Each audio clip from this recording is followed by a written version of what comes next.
You're listening to the Basketball Lab podcast with your hosts Mark Shannon, Mark Clark, and Marco Corona.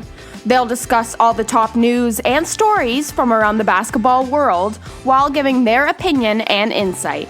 Now, here are your hosts. Welcome back to another episode of the Basketball Lab podcast. I'm your host, Mark Shannon, and I'm joined by my co-hosts, Mark Clark and Marco Corona. We're less than a week away. We're less than a week away from the NBA season starting. It's been a lot of quick action in terms of trade, draft, like since the last end of the season. But the biggest news that we've been waiting for, and we've been waiting for December 21st to come, the Giannis Supermax extension, and we finally got that news yesterday. Giannis Antetokounmpo is staying in Milwaukee for another 5 years. Worth, I believe, $226 million, somewhere around that, for the next 5 years. He's got a player option in the last year, but 228.2. There you go, 220. Nobody's counting a couple, right? No. Exactly. Yeah, Add in what he's 100,000. Add in what he's making, all right. So you're talking already $250,000. I mean, $250 million there, yeah. right? Like, Yeah. Chump change. Exactly. But a lot of teams were waiting for this news. They were waiting to see what happens with him. But so we got to go over some pros and cons of this, what this means for Giannis, Milwaukee, what this means for other teams, kind of thing like that. So what are some pros and cons that you guys think of, like, this deal? Well, first of all, before we even get into that, I think that we have to give praise where praise is due, because for as much as, and we've said it before, we try not to be biased, but we obviously live here in Toronto and the GTA, and we are always looking forward to success from the team in our city, right? But at the same time, we've also criticized players for jumping ship, back and forth, and I'm going to go in this team for 2 years and then this team and, create a super team. And Giannis has basically went retro, he went old school and said, I'm going to chill here for 5 years or whatever the case is, things subject to change. And he stayed loyal to the team that he was drafted by, right? And you cannot hate on the guy for that, for staying loyal, right? No. So in saying that, I'll jump right into it. The pros is that Milwaukee is a small market wins, right? It sort of sets I don't want to say the footprint, but sort of just sets the tone as far as small markets can get it done, right? And whether you agree with it or not, Milwaukee has done everything that they possibly could to make their guy happy. Whether you think the moves are right or wrong, we'll see that in July and in June and July when it matters, if they get that far. So that's the pros. One of them. The other pro is that my guy got paid. Like, what's the average, guys? Quick math: 46 something, 40 over the span of the contract, $46.5 million. Yeah, about that. That's no chump change. So he got his bread, and he's 26 years old, right? So by the time his contract is up, if he picks up the 5th-year option, if I'm not mistaken, that's 51 and change, $51.9 million. So none of us can sit here and say there's a con to that. There's no con to that. It's all pro, right? Yeah. And you can always force a trade in year 2 or 3 if you wanted to, but that's for another minute or not. The con is there's no guarantees in Milwaukee, right? And I was thinking about this when it happened yesterday, and I was trying to not look for negatives, because I'm generally happy for Giannis. I think we can all agree that Giannis is a good guy, right? He's what you want a superstar to be.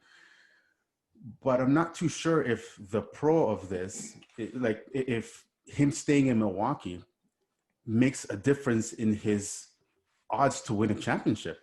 Because if you really think about it, guys, the con is, who in that lineup can you say that second guy, not named Drew Holiday, is a stud? Right? Right. And then if you look at it, and I had to look at second, and I wanted to make sure I wasn't being biased, and I looked at the ages of some of the guys on that team, outside of anybody who they drafted. This is not exactly a young team, guys. This is they are top heavy in age here, right? So, and Giannis being, young per se, but he's still a veteran. I think the only rotation guy that's fairly young is DiVincenzo. Yeah. Okay, so the drop off after that is Middleton's 30, and then Drew Holiday's what, 31, 32, or going on 32.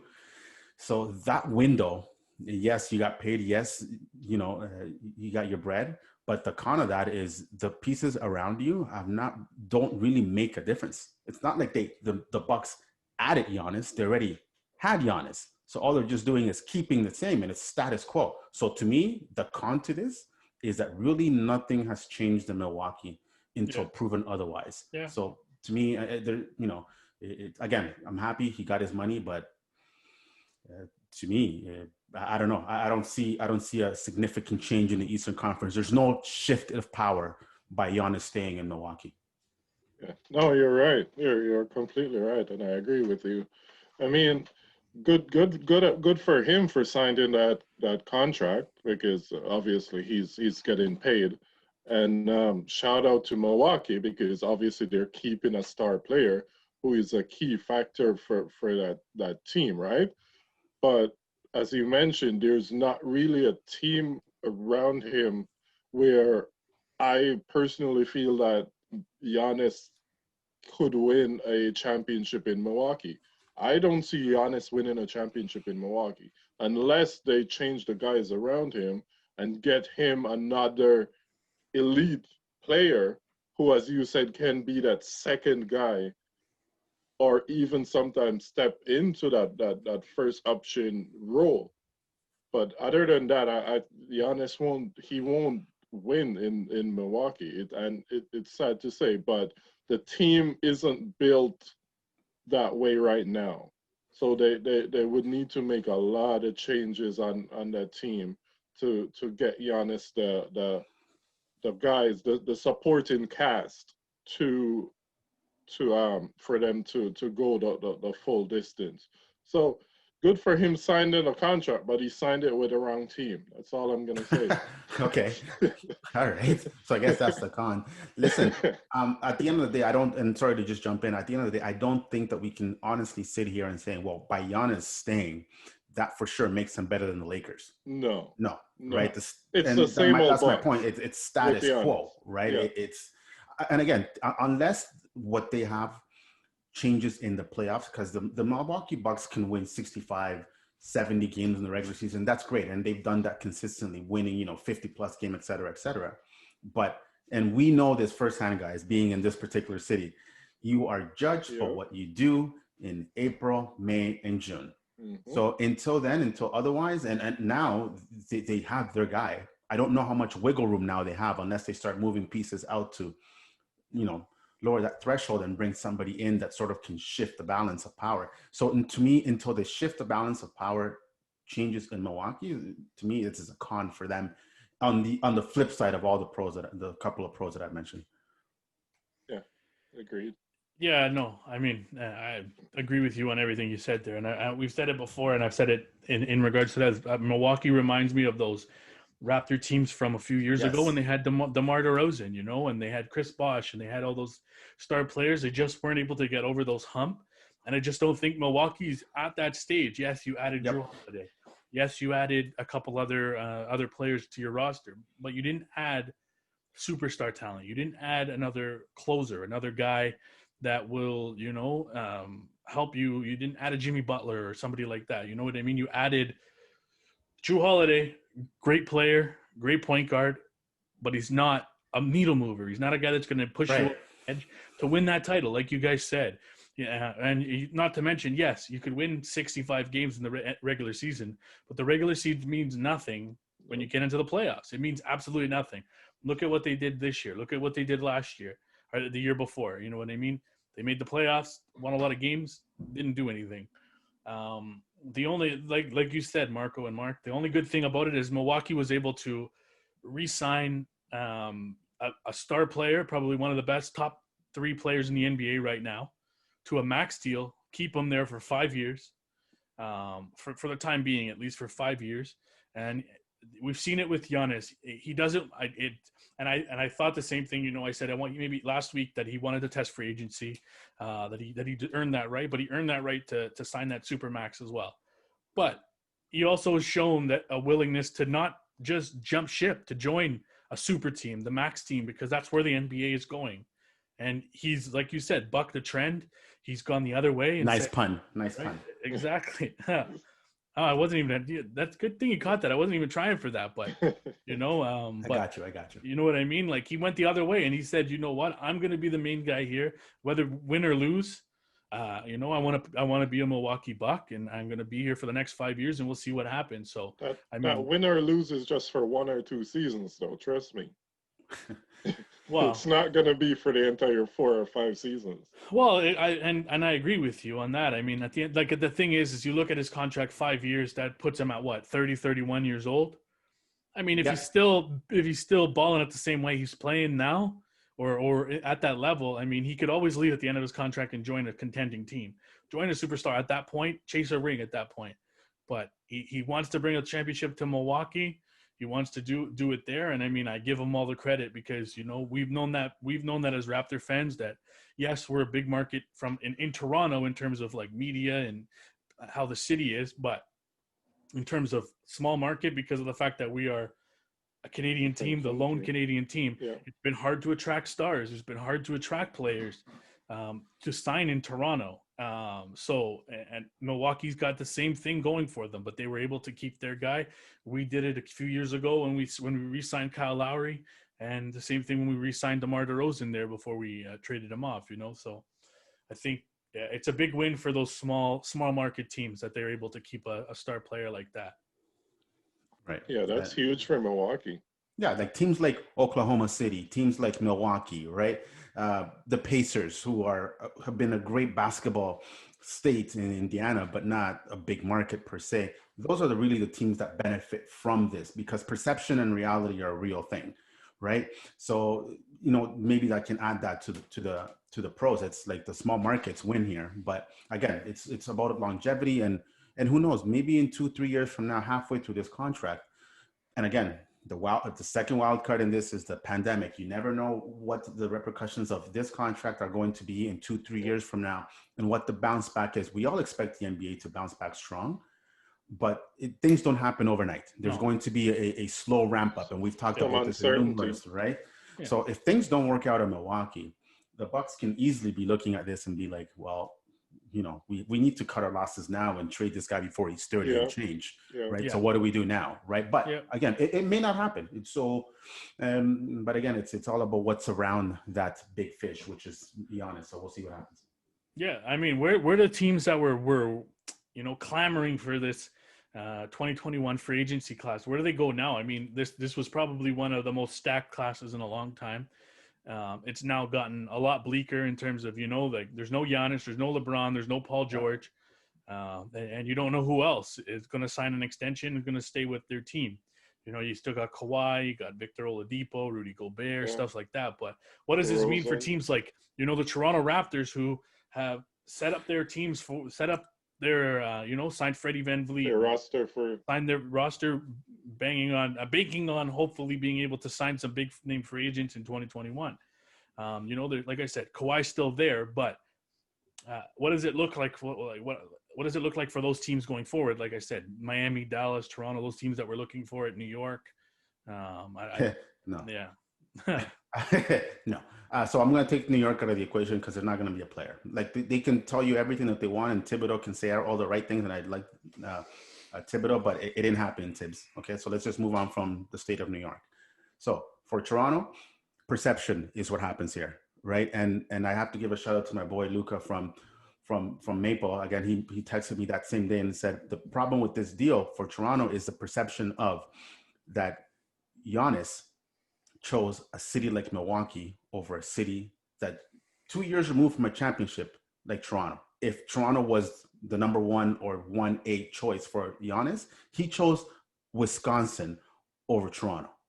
Yeah. So again, so if a guy like that with so much worth in his resume is going to choose Milwaukee, Wisconsin over Toronto, who just is coming off a championship just 2 years, or, you know, well, next year will be 3 years, correct? Yeah. Then the perception of Toronto is, well, if he doesn't want to go there and he's a 2-time reigning league champion, MVP, why would I want to go to Toronto, right? Yeah. Kawhi was not a free agent. DeMar was not a free agent. That was a guy who we drafted. Lowry was not a free agent. We re-upped with Lowry and we traded. Sorry, I have to be careful with the we. They traded for Lowry from Houston. People forget that, right? Whatever you want to say about Rudy Gay, when 5 minutes of stardom that he had, the Raptors got him via trade. Was he not? Right. So every star that has been brought into Toronto has either been via trade or the Raptors had drafted him. Right. So now the challenge becomes, what is the perception of Toronto?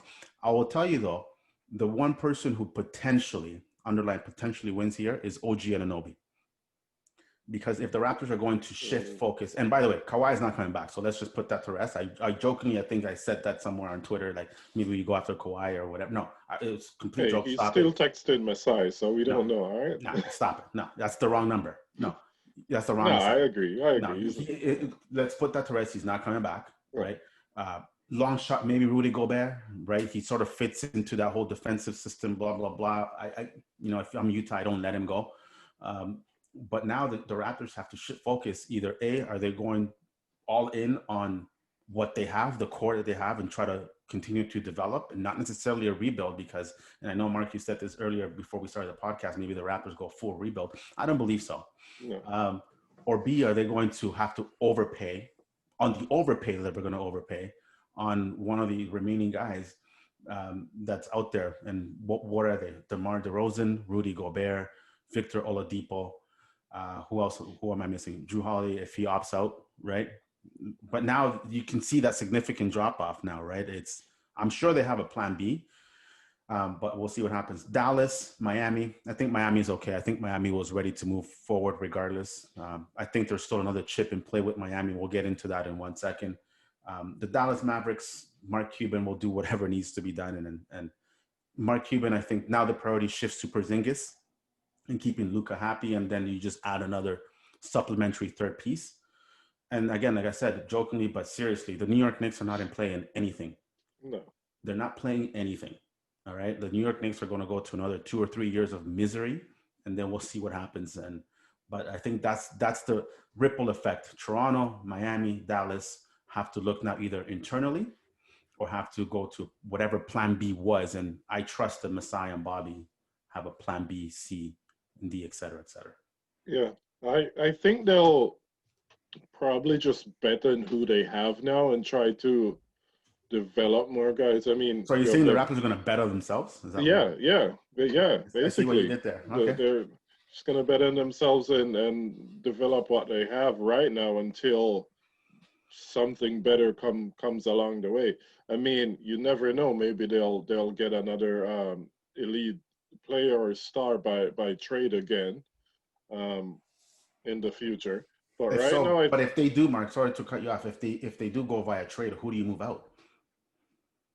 Oh, I mean, yeah, that's true. I don't know. Maybe Norm. I don't know. Get some something for his worth while he's worth something right now. It could be. But I think they'll just try to work with what they have right now until something pops up for them.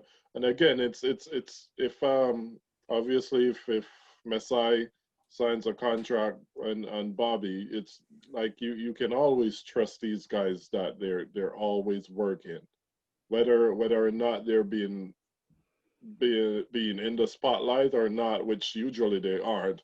They're always doing work on the back end. So you can always trust them to come up with something. I mean, I personally, I don't think a deal with DeMar DeRozan is too far off. Don't be surprised if you see DeRozan coming back to Toronto. Trust me. Why is it because you watched Cold as Balls with Kevin Hart? Is that why? did you guys watch that, by the way? No, you guys need to check it out with DeMar DeRozan. With him? Yes. Oh yes, that was I think last season. I did watch it. Yeah. By the way, DeMar DeRozan cusses a lot. It was very refreshing. Just saying. Yeah. But yeah, don't be surprised if you see Debo back in town. It's a possibility. I mean, both him and Masai they've made up now. They're back being friends, so that's good. But other than that, again, you have they do have some young players. They did get a good pick. They got a steal from the draft with their 29th pick in Malachi Flynn, My guy. who's been looking really good in preseason. He's been impressive. So, I mean, we just have to see what happens with them. But I'm pretty sure the Raptors are okay. The Giannis signing this deal does sting a little bit. Probably hurts their what they were going for and what they were hoping to happen in the future. But they'll figure it out. They'll be okay.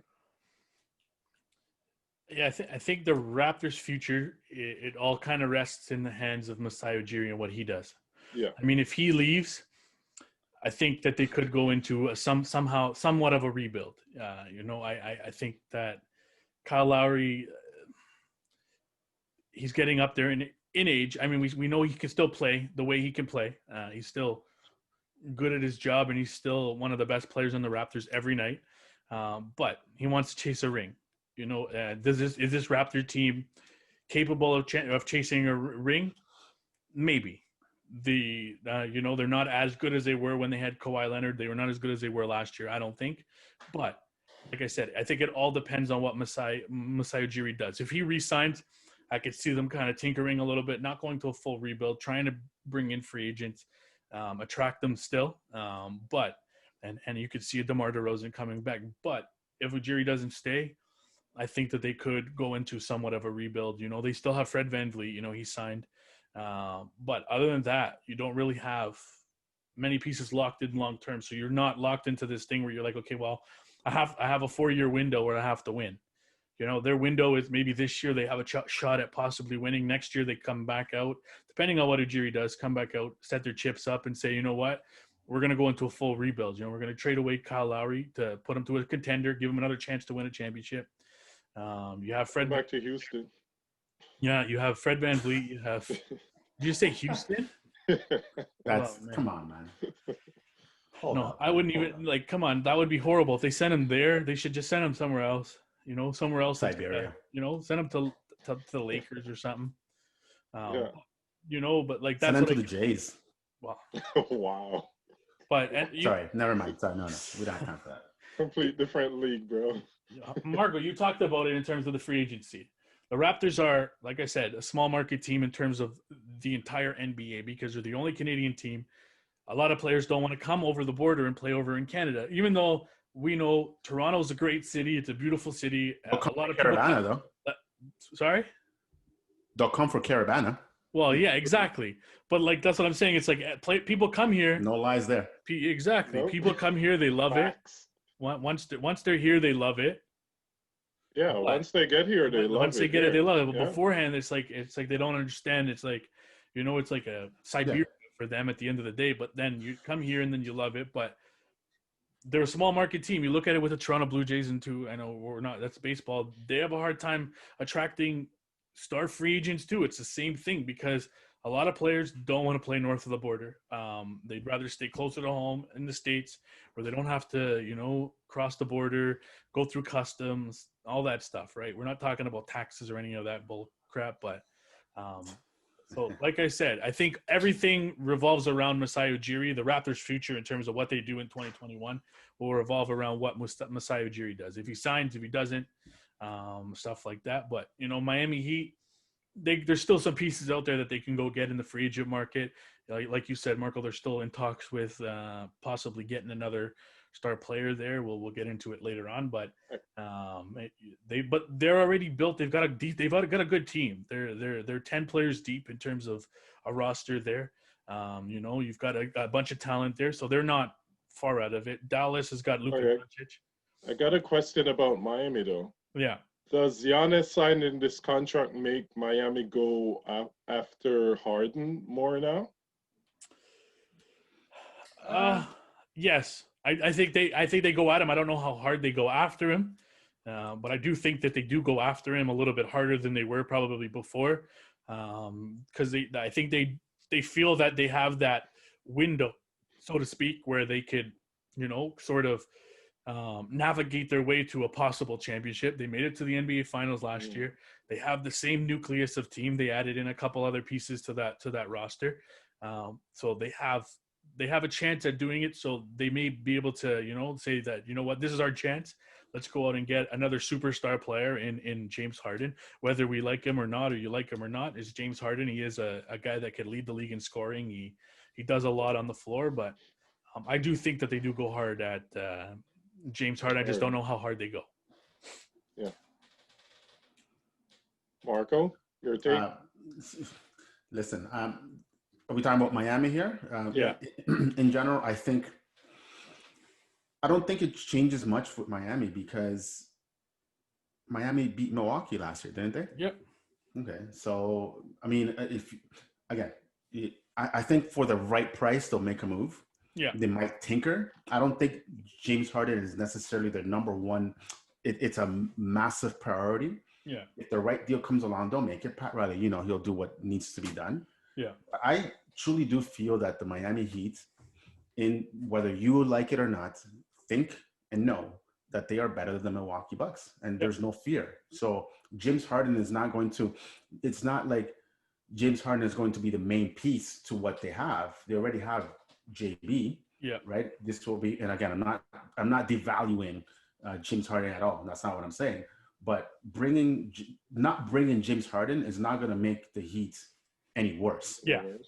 Right. So Milwaukee has done their part, and again, they've added Drew Holiday, and Miami has locked up their main pieces.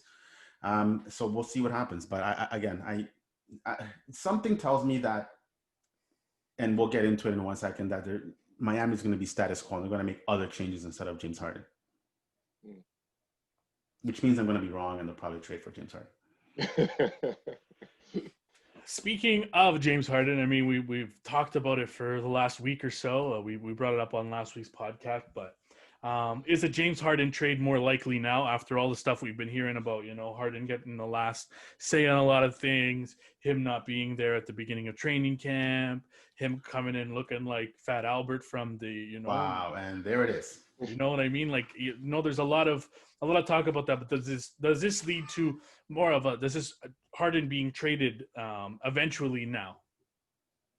Well, I guess it depends on who you're talking about, right? Like, if we're taking Miami out of the equation, first of all, he's not going to the West, right?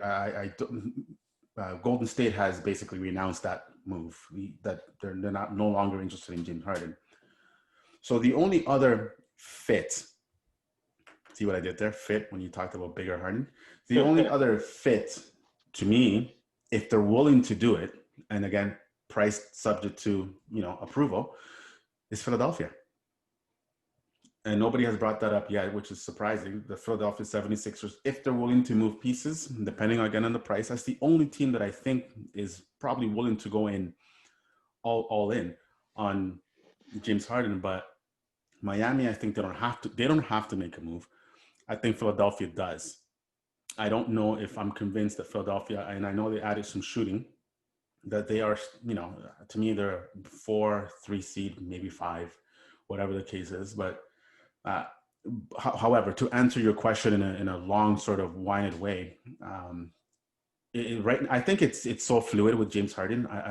From we've heard, and we've all heard and read the same thing, that he's sort of controlling the narrative. He's sort of calling his own shots and this and that. But Houston should be the one calling the shots, because now they know, and we talked about this 2 weeks ago or last week, I believe, that they've lost all leverage. If the player is in control of the deal, then the team cannot make the deal that they want to make. Yeah. Right. So to me, and I know this is a sort of part of my language, chicken shit way to answer your question, I think it's 50-50 with James Harden. Would I be surprised if he writes the entire season out with Houston? Not really. But I don't think this deal is coming anytime soon. I don't think so. Yeah, I think it's going to be maybe a mid-season deal. But I think Houston is going to try to work things out with him to see if they can keep him. They can try as much as they want, but at the end of the day, he's going to be traded. He's not going to finish the season with the Rockets. So you think he's out? Yeah, he's By not hook or going to by finish crook. the season. Yeah, Okay. right now, as we said last week, it's right now it's just a sit and wait game. Who's Right. going to come to me and who's going to offer me what? This is what Rocket Houston is waiting on right now. But I think he obviously will start the season with the Rockets. He'll probably play until mid-season, and then they're gonna trade him mid-season. I don't see there's no way I see him finishing the season in Houston, Okay. and I still think he's gonna be traded to Miami. So Miami's your pick. That's it. Yeah, It's Miami or bust. I think so. Okay. I mean, Philly's still in the running, as you mentioned, but I think it will be Miami. So let me I'm ask you: going with if you're Philadelphia, right, and you're going to just bite the bullets, do you just say, "Here's Ben Simmons, give us James Harden," yeah, and and whatever pretty else, much that's what whatever they were other trash asking they for throw in? too. I heard that's who they were asking I for. think it's like 3 picks. 3 picks with Simmons and Yeah, whatever. part of Yeah, ownership in the Philadelphia Flyers, the Eagles, something Carson Wentz, and whatever nonsense they also want. But I think that if a deal is made, Philadelphia has to bite the bullet and and do the deal. move Simmons. Yeah, for sure. Right. Otherwise, I don't think Houston makes a deal. Yeah, but right now I think he's gonna. I'm gonna say he's gonna go with. He's gonna be traded to Miami. Look at us talking baseball, basketball, football. We just, throwing in everything in. I just thought, Exactly. Yeah, I mean, I see him being traded. I just don't see him lasting the year. When you ask for a trade more than usual in the NBA nowadays, you get traded eventually, whether it's mid-season, end of season, beginning of season, whatever it is. I don't think he'll be a Rocket by the end of the season. Whether he goes to the 76ers, Raptors, Heat, wherever he goes, it doesn't matter. He Did just you won't. say, sorry, I'm going to stop you right in your tracks right there. Like, I don't know if this is a block or charge, but did you say the Raptors? I did. He slipped that one past me, eh? I did. I'm just, the odds I have wasn't them. paying attention because I'm checking updates in my phone and like, okay, go on, elaborate. It's your time. Go ahead. We need Serge Ibaka for that. To block that one. No, I'm just saying in terms of like it doesn't matter where he ends up, he will be traded. That's my full take on it. I don't think that Houston wants to keep themselves tied down to a guy who doesn't want to be there anymore. They already got rid of one of them that didn't want to be there. Yeah, worse. That's what I was gonna say too. Worse, they have already let go. It adds to a toxic environment. You know what I mean? You don't want to have a player in there that's sitting there sulking around, not showing up to training camp because he's personal training in where was he? Las Vegas? Was that it? Personal training? Vegas and Atlanta. Like Vegas and Atlanta, personal training. Yeah, okay, good try. It was very personal for my. Yeah, right. Yeah. We're not gonna get into that. There's kids watching. Yeah, we definitely won't say the word strippers. Oh God. This guy left the off season, the last season looking like Tuna the Tiger, and came back looking like Barney. Like what the hell? Wow. Man, I told you. I don't know what. Yeah, like Marco, I think you said it yesterday. I think what did he eat the salary cap? Is that it? It looks like he ate. My guy ate the salary cap. Wow. Oh man. But yeah, I said it. Like the toxic. It adds to toxicity to an environment that there doesn't need to be. Like Houston should be getting themselves ridding themselves of him if he doesn't want to be there. It's just plain and simple. And you ask for a king's ransom, but at the end of the day, they're not going to get a king's ransom. They're not going to because his value is just going to depreciate over time, over the season, as the season goes on, because people aren't going to want to pay for a guy that doesn't want to be there already anyways. And we brought this up last week, Marco. You brought it up last week where you said the same thing. His value is not going to be at an all-time high where it was probably a couple months ago. It already isn't. Yeah. Exactly. And yes, right. Philly could give up Ben Simmons, but does Philly really want to give up Ben Simmons for James Harden? It depends. It depends on what they value, right? It depends on if they think getting a James Harden is more valuable to them, a guy who can give you 29, 30 points a game versus a young player who refuses to shoot and can potentially give you 25, 28 points a game if he did shoot. But then he's also the kind of player that if you trade away a year from now, he develops into a top 5, 10 player. You're like, damn, why do we trade him? Yeah, I have something for you here. So if that were to be the case, Harden for Ben Simmons, Yeah. no, obviously not. It wouldn't be 1-for-1. Who Right. gets the better end of that deal? Wow. Right. Well, it depends how it plays out, right? That's what I'm Okay. saying. Like, Well, and okay. how So hold on. Simmons develops. Let's take a step back. So Simmons would go to Houston, and he's playing with Boogie Cousins, right?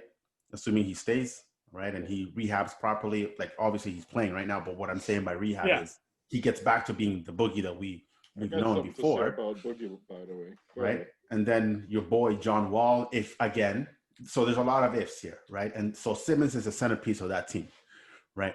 If Simmons develops to what he should be, then it's clear cut.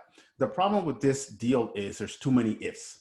You know what you're getting with James Harden. He's a volume shooter, right? He is a guy who's going to fill the stats. He's a fantasy owner's dream in the regular season, right? But long term, you stress that regular season, right? But long term, I gotta tell you, and I'm probably wrong, but I doubt it, as they say.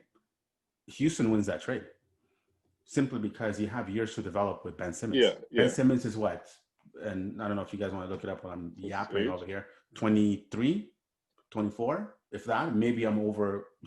I'm giving too much youth age here, but 24. Long term, Houston wins. Short term, if it's played right, Philadelphia wins.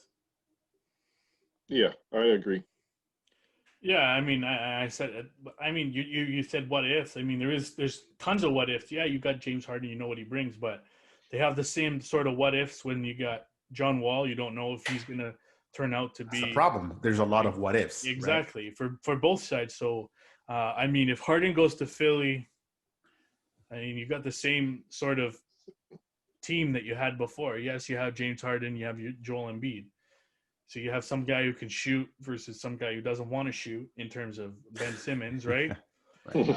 But correction, a guy who needs to shoot versus a guy who doesn't want to. yeah, right? Exactly. Right. Right. You know what I mean? So it is, but I think eventually, I think Ben Simmons is going to reach his potential eventually, whether it's this year, next year, the year after, whatever. Eventually, he's going to reach the potential of what he was, what people were talking about before he came into the NBA as, you know, they were expecting him to be some superstar talent. Yeah. He can do a lot out there, and that he doesn't get a lot of credit because of the fact that he doesn't shoot the ball. He doesn't shoot threes, but he plays to the point guard for the most part. He could pass. He can drive to the hoop. He can do a lot of different things. He also gets on the boards. If he could ever get that 3-point shot, and Marco, you mentioned this in our chat the other day, like when we were talking about the top 100 there, like he could be a top 15 player if he ever put it all together. He's got the size, the skill, and the ability to do it. The guy can ball. Exactly. He just doesn't want to do it. But you go, and if he were ever to get to his potential in the next year or two, just say John Wall, like you said, if he gets back to his all-star potential that he had before, and Boogie Cousins gets to his, you're talking about 3 superstars on a team where, yeah, you traded Russell Westbrook for John Wall, you signed DeMarcus Cousins for nothing, right? And you traded away James Harden, who wanted out anyways. And you have 3 superstars on a team. You built a, you know, like those super teams, so to speak, if that were the case. And I think that Houston would win out at the end of that deal. Right. I think both teams could end up winning this deal. Yeah. Because you're trading, Philly would be replacing Ben Simmons for Harden, the player who doesn't shoot for the player who shoots a lot. Yeah. So that right there could be the thing that pushes them over the edge. And then you have Simmons in Houston now, who he's just 24. He's still developing. He could develop into that player, as you said, top 15 player for Houston if he stays there long term. So I think at the end of the day, as Marco said, on a long and short, at the end of the day, both teams could end up winning this trade, and probably would be beneficial for both teams. But I just want to say this quick. with regards to James Harden and Boogie Cousins. I don't see those two players getting along, and I'm just waiting for the day when there's a tweet that Boogie Cousins and James Harden got in a fight. You heard It's it here not first. if, it's when. It's when. gonna It's happen, coming. It's coming. Trust me, right? it is coming. Yeah, so keeping up with James Harden in terms of this, I know, Marco, you mentioned this earlier. A report came out today stating that James Harden gets the last say on a lot of moves. Chris Paul and a bunch of other moves that have happened. Right. So what do you guys think about this news in terms of that, like in terms of Harden in general, or what it means? Do you believe it? Do you not believe it? This is going to hurt my soul to the core, and now you guys will understand where I'm going with this, because a lot of the things that I've read and heard, and I hear is this narrative that James Harden is the straw that stirs the drink. That's what the old saying, right? But I feel like he's getting a big pass on this because it's James Harden. He's the beard, this and that and the other. But hold on to your seats here, boys. If this was LeBron James, he would have been crucified at the stake. You guys know that for a fact. Yeah. Right? So I don't understand how a guy who has won no championships, he has basically, what, has he been into the Western Conference Finals? I believe so, right? Yeah, I probably think once. Probably. Okay. I think. Whoop-de-doo. Well, he was with, wasn't he on OKC when they made it to the final? That's right. Yes, Correct. yes. Okay. And they didn't win. So there you go. But I know he was on the bench. 2014 or something like that, 2013. But he is getting a pass, right? He's getting even a pass for the pictures that may or may not have been altered and bad angles about his weight and all that stuff. But if you flip the script and you put the undisputed number one player in the league, in my opinion, and LeBron James, and again, it hurts me to the core to say this, the narrative is completely different. So I don't understand why a guy who hasn't won a championship and basically is controlling what everything, if this is true, that's, the asterisk there, if this is all true, he's getting a pass on this. Because all I hear is, well, when you're the superstar, you should be controlling this. And when you're the superstar, you should have a say, this and that. But we are crucifying, we, and including myself, crucified LeBron James for doing basically exactly the same thing that James Harden is doing now. But James Harden gets a pass without even a ring, right? So number one, that's wrong. Number two, why isn't Houston taking control of the situation? And this is part of the devalue thing. If the player is controlling the narrative, then again, forget the fact that he said he wants out. Then you've already lost all leverage. Forget what he said, that he wants to go to Philly, he wants to go to Toronto, he wants to go Miami, this and that. It doesn't matter, because you should be the one as an organization to be controlling that narrative. And again, shout out to Masai and Bobby and the Raptors organization, because you never hear stuff out of that organization. They control what is out. You might hear something here and there out of the Raptors, but it's always last minute, and then it happens, and then you're like, what the hell just happened? Yeah. But now this is dragging on and on and on. To me, this is a bad look for James Harden. Okay? He's going to get to eventually wherever he wants to get to, and I completely get it. And I know that players in the NBA have a lot of control, and I completely get it. But the way this is being approached, like my guy is in Vegas doing things and, in other cities and this and that, how is that cool? And then you just show up and it's all good. And then I'm just going to practice and not talk to the media, which, by the way, I can't believe I'm going to say this too, also got a pass for not talking to the media, but everybody else crucified, including myself, and rightfully so, by the way, Kyrie Irving for doing exactly the same thing. But somehow James Harden gets a pass for everything else. For what, though? I don't understand how this is a good look for the Houston Rockets, for the NBA, and for its actual brand. Because if I'm a team, and let's just go with this crazy notion that the Raptors were interested, why would I want a guy like that in my team? You talked about toxic culture, right? This is the number one reason why you have to get the guy like that out of Houston. Yeah, exactly. Because if you believe in John Wall, if you believe in Boogie Cousins or whoever else you're going to bring in, you can't have that guy controlling things, right? I'm paying you. You're not paying me, right? I'm your boss. And again, I know that there's a lot of freedom and flexibility within the NBA, but I don't know, guys. I think that James Harden is getting a massive low-key pass by everybody for whatever reason, and I don't get it. And I know he has friends in high places and all stuff like that, but this ain't right, Like, if you're going to be out, just be out, trade him, and let's just move on. But this is not right, and I don't like it one bit. So is it a little bit And easier? yes, by the way, I just sort of low-key gave LeBron James credit. And you can edit that later. Are you saying it's a bit easier to give him a pass if he had a ring? No, I'm a bit easier. No, I'm saying I don't understand why he's getting such a pass without one. Right? Like LeBron James did this years ago. He was controlling the narrative, and we've all joked about this, that LeBron James is, under all the surface is a GM and this and that, and he gets down for that. Even in the bubble, Right. But Harden is, if this is all true, he's doing exactly the same thing. He's getting a pass without a ring. But what has Harden done? Like, first of all, whether you have a ring or not, I don't think that you should be conducting yourself in this manner.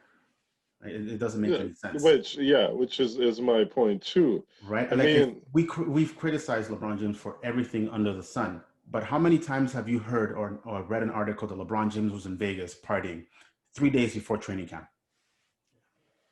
No, LeBron is more disciplined. And not for anything, LeBron James just won an NBA championship, 2 months ago? Right. And he's back at training camp at the start of the season. Right. Ready to go. He said he wasn't anticipating an early start, but he's still there. Right. James Harden was out in the first round. Like, you've had time by to LeBron, go to Vegas to do all that stuff, to personal train with your personal trainers, so to speak. Maybe that's just Harden getting back at Houston for not trading him when he requested a trade, though. Man, there's better ways to conduct that. No, 100%. But what I'm saying is, it's probably just Harden acting out. He's like, well, if you want to keep me and trade me when you feel like trading me, which is what I said last week, he probably will just sit out the season or not play games or whatever, or just do whatever he feels like doing, because they don't want to give him what he wants. So, and at the end of the day, it's as you said, Mark, it's a toxic environment because he doesn't want to be there. They're trying to force him to be there. Yeah. He doesn't care. He's going to act up and retaliate, and it's just going to be a mess at the end of the day. Right, and then you brought in John Wall, who's trying to get his career resurrected, whether you like him or not, and he's trying to play the good guy. He's like, no, I haven't talked to James, but I know he wants to be here, this and that. But he knows it's all bullshit. He's covering, right? And now he has to do all the quote-unquote heavy lifting as far as talking to people, because people are going to ask him what he's talked to about with James Harden. He's just saying the right thing, bro, right? I gotta do me he's too. Also new there. Like, I gotta do me too. Like, and to your point, and by the way, this is where the wild card comes in. That Boogie Cousins is just gonna pop off and punch him in the beard. It's gonna happen. Yeah. Yeah, I mean, we've said it before with LeBron James in terms of, a lot of people have said it. And I think everybody knows it, whether he wants to, whether it comes out as public knowledge or not. But LeBron James does run a lot of things when it comes to his teams. He's always done that, and he has the power to do it because of who he is and what he brings to the table. Like the NBA's Ghost Rider. Exactly. You know what I mean? He controls a lot of the narrative in the NBA. Yeah. They asked, Giannis signed his extension. Who did they ask about him signing his extension and what it meant? LeBron James. They didn't ask James Harden. They didn't ask anybody else. They asked LeBron James because LeBron James is the face of the NBA right now. His voice matters. Exactly. Correct. His voice matters. And at the end of the day, James Harden's voice, yes, it may matter to him. It doesn't matter to the NBA. But if he doesn't want to be there, sit out. I'm not playing. I'm not finishing out my contract. Take the fines like Kawhi did. He did it. He sat out. He said, I'm not playing for San Antonio. And he never played. And what did they do? They ended up trading him eventually. They didn't trade him to where he wanted to go, but they traded him. They got rid of him. They got him out of there. He got a new start, won an NBA championship, got another new start with the Clippers. Maybe it's time for Harden to do the same thing. If he wants to get out, sit out, take your fines. It's not like you're not getting paid $40 million a season. So take your fines and move on. And hopefully Houston will find you a suitor down the road, whether it's Philly, it's Oklahoma City, it's somewhere else that just wants to take you for the time being. And that's what you do. Did you just sneak in an Oklahoma City reference there too? Yeah. I see what you've done today. It's just It's like on a roll drop tonight. like little nuggets. Exactly. I'm just saying, Okay. like, there's only one team that has the capital in terms of the cap space that could 100% take it and has the draft pick capital to send back as well. True. You know what I mean? You don't have to give Shai Gilgeous-Alexander, but you got Lugan Dortz.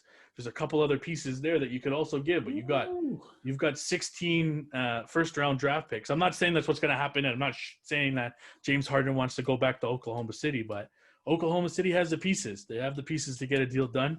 In my opinion, it probably will never happen, but that's a team that I would just throw out there in terms of, and that's why I threw it in there kind of subtly. Wild card. Exactly. They're a wild card team. Nobody's expecting. Everybody's talking about the 76ers, whether the odds makers have the Raptors in there, whether they're not included or not. The Miami Heat are included into it. But nobody talks about any other team like the Knicks, even so to speak. The Knicks, we know they're not going to get them, but OKC, none of those teams are talked about because they're small market teams. And they're rebuilding, in so to speak.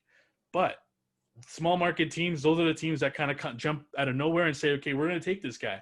We'll sign it. We'll trade for him. We'll give you the pieces for him. Look at what the Raptors did. Nobody expected the Raptors to trade for Kawhi Leonard. Nobody. And then all of a sudden, trade DeRozan. Exactly. And then, or trade DeRozan away. And all of a sudden, they ended up with Kawhi Leonard and Danny Green for DeMar DeRozan and Jakob Poeltl. You know what I mean? So those teams are the teams that I would be looking out for. The wild card team, the dark horses, that's the teams that I would be looking out for in a James Harden sweepstakes. I can only imagine James Harden back in OKC. Like, holy crap. Right? If you want to be the man, there you go. You have the entire city to yourself. Exactly. And you have the entire team to yourself, and so to speak. But they also have, you add James Harden to that roster, he becomes the starting shooting guard, obviously. But they have pieces there. Like you pair him with Shai with Gilgeous-Alexander. That's not a bad piece, a bad setup there. At the end of the day, that's two solid pieces. You got your 3 and your 2 spot. James Harden could play the point guard spot as well. It's not going to happen. It's not. I'm not predicting it. This isn't Paul Heyman special here. This is not a prediction. This is not a spoiler. It's none of those. It's just a guess in terms of a team that could be involved in possibly. Just saying they have the pieces to make a deal. Exactly. If they wanted to, but I don't think. If they wanted to. I think we can all agree that it ain't happening. Exactly. Yep. Thanks for listening to another episode of the Basketball Lab podcast. Thanks for joining us this week on the Basketball Lab podcast. Make sure to follow us on our social media. You could follow us on Instagram and Twitter at The B-Ball Lab. You can also subscribe to our YouTube channel, The Basketball Lab Podcast, and you could also find us on iTunes, Spotify, and Amazon Music.